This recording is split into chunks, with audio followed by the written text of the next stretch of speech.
Bonjour à tous, nous sommes le jeudi 11 juin, ce soir c'est la cérémonie d'ouverture de la Coupe du Monde 2026 et on va parler en ouverture, non pas de cette cérémonie, ça sera le deuxième sujet, mais de la conférence de presse d'Infantino où il est revenu sur notamment le cas Omar Hartan. Et je pense que vous avez la ref, mais est-ce que vous voyez Dewey dans l'excellente série Malcolm qui dit « Je ne m'attendais à rien, mais je suis quand même déçu », eh bien c'est exactement ce même qui est matérialisé par la lâcheté du président de la FIFA et bien évidemment on va en parler. Cérémonie d'ouverture donc, mais également répartition des matchs de la Coupe du Monde. Je trouve qu'on n'en parle pas beaucoup, mais c'est un sujet intéressant. On va parler de l'évolution des tarifs de la Ligue 1, parce que oui, il y a encore du football de club qui se déroule en coulisses. On parlera des blessés du côté du Maroc avec un focus sur Aguerd, parce que c'est vraiment un joueur que j'aurais aimé voir au Mondial.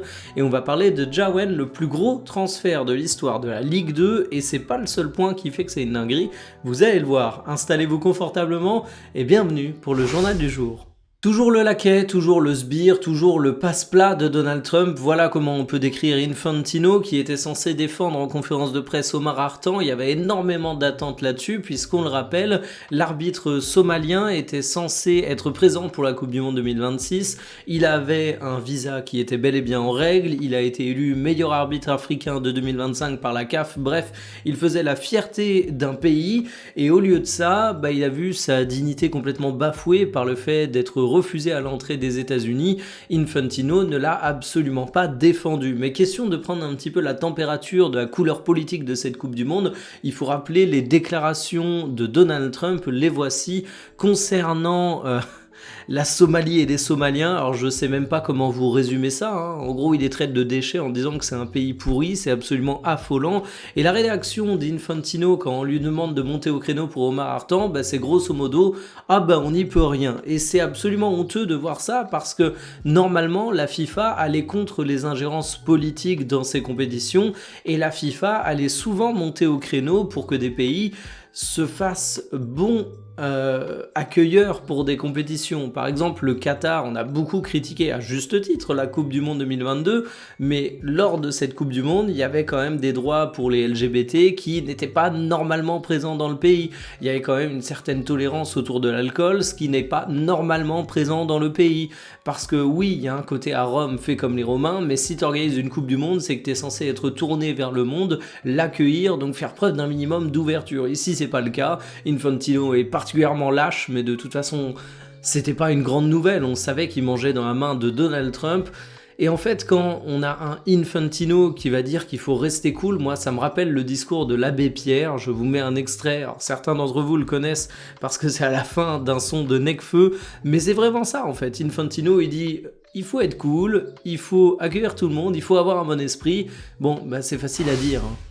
On a tendance à oublier avec la tonne de polémiques liées aux USA, mais cette Coupe du Monde elle se déroule également au Mexique et au Canada, et on a un bon rappel pour ça, la cérémonie d'ouverture qui se tiendra du côté du Mexique dans l'Azteca Stadium, évidemment, avec un événement qui s'annonce absolument magique. Alors on le rappelle, sur les matchs de la Coupe du Monde, il y en a 104, dont 13 au Canada et 13 au Mexique. Tout le monde s'en fout, c'est une dinguerie, on parle que des États-Unis, mais politiquement, c'est une bonne chose que l'ouverture soit du côté du Mexique parce que quand on voit à quel point le spectacle de Bad Bunny au Super Bowl a fait polémique simplement parce qu'il chantait en espagnol, je me dis que t'as peut-être un petit peu plus de liberté créative du côté du Mexique pour la cérémonie d'ouverture. Alors certes, il y a quelques matchs du côté du Mexique et du Canada, mais si on n'en parle pas du tout, c'est pas pour rien. C'est que déjà ces matchs, ce sont un nombre mineur de rencontres, faut bien l'avouer, et à partir des quarts de finale, ça se déroulera exclusivement sur le territoire états-unien, mais en tout cas pour la vraie cérémonie d'ouverture, parce qu'on en aura deux autres petites en parallèle, eh bien ça se fera bel et bien au Mexique. Bon la bif, j'ai une bonne et j'ai une mauvaise nouvelle concernant Ligue 1+. La bonne nouvelle, c'est qu'on va enfin avoir l'intégralité de la Ligue 1 sur une chaîne qui porte le nom Ligue 1+. C'est quand même un truc qu'on était en droit d'attendre. La mauvaise, c'est que c'est évidemment lié à une augmentation de tarifs. Ce sera 5 € de plus pour les gens qui ne sont pas encore abonnés, portant ainsi l'abonnement à 20 € par mois. Et si vous êtes déjà abonné, là, c'est un peu moins douloureux. Ce sera seulement 2 € supplémentaires qui seront demandés. Alors il faut se dire que ça veut dire également adieu les 80 millions d'euros que donnait beIN Sport par saison pour seulement un petit match. Et actuellement, Ligue 1 Plus, ça a 1,1 million d'abonnés. Si on part du principe qu'ils restent abonnés durant toute la saison, même plus, durant toute l'année, durant 12 mois, s'ils paient tous 5 euros supplémentaires, ça fait seulement 66 millions de recettes, donc ça compense pas la perte de beIN Sport. Mais attention, je vous ai dit que les abonnés actuels, eux, ils allaient payer seulement 2 euros supplémentaires, ce qui fait un gain de recettes de 26,4 millions d'euros. Autant dire qu'économiquement, c'est une très mauvaise affaire pour Ligue 1 Plus. Alors on peut espérer qu'avoir un package complet autour de la Ligue 1 attire plus d'abonnés. Le but, c'est d'augmenter le nombre à 1,3 million d'abonnés pour la saison prochaine. Ça veut dire 200 000 de plus. C'est pas gagné parce que j'ai l'impression qu'il y a une sorte de plafond de verre qui est en train d'être atteint. Mais Ligue 1 Plus a quelques arguments. Les matchs de la nouvelle Ligue 3, ça peut être intéressant à suivre. Personnellement, je me dis que c'est vraiment un bon produit et que on gagnerait tous à s'intéresser à ce football. Et puis, enfin, il va y avoir des documentaires, il va y avoir les matchs de pré-saison qui vont être diffusés. Alors, est-ce que ça justifie un abonnement à 20 balles par mois? Chacun se fera son avis là-dessus. Mais personnellement, je pense qu'il va pas y avoir foule de nouveaux abonnés au cours des prochains mois.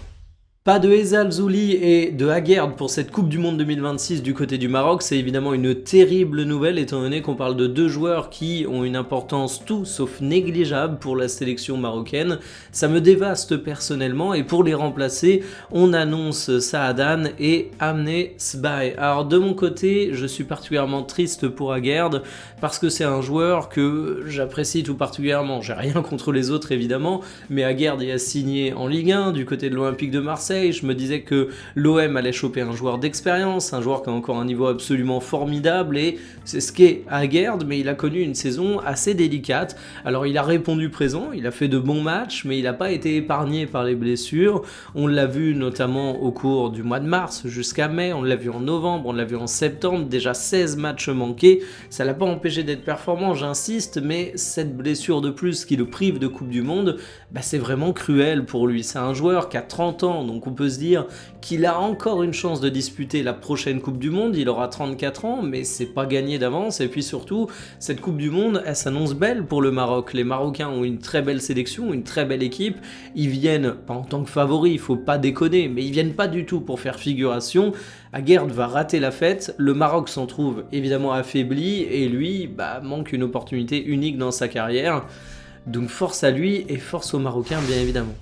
30 millions d'euros pour un gardien de Ligue 2, c'est littéralement du jamais vu et c'est pour Ewen Jawen, le gardien de Reims, qui va signer du côté de Newcastle. Alors 28,5 plus 1,5 millions d'euros de bonus pour être exact, mais faut se dire que c'est le plus gros transfert de l'histoire de la Ligue 2, alors qu'on parle d'un gardien de but, c'est quand même rarissime parce que normalement ce ne sont pas les gardiens qui font l'objet des plus gros transferts. Newcastle était en attente depuis pas mal de temps d'une référence au poste de gardien de but.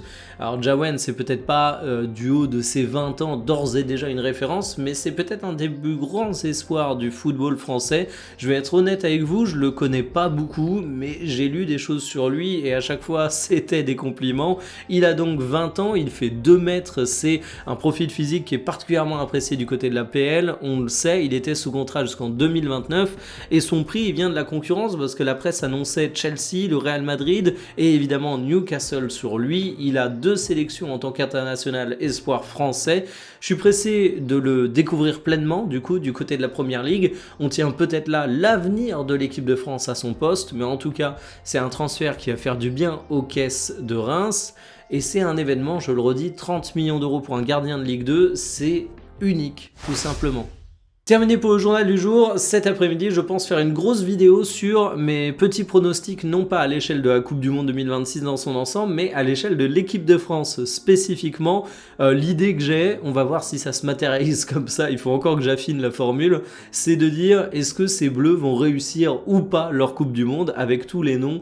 Je pense que ça peut être un format plutôt sympa et il y a des joueurs sur lesquels on peut pas mal débattre. Bref, je vous donne rendez-vous aux alentours de 17h, qui fait bien votre journée. Bonne cérémonie d'ouverture ce soir, salut!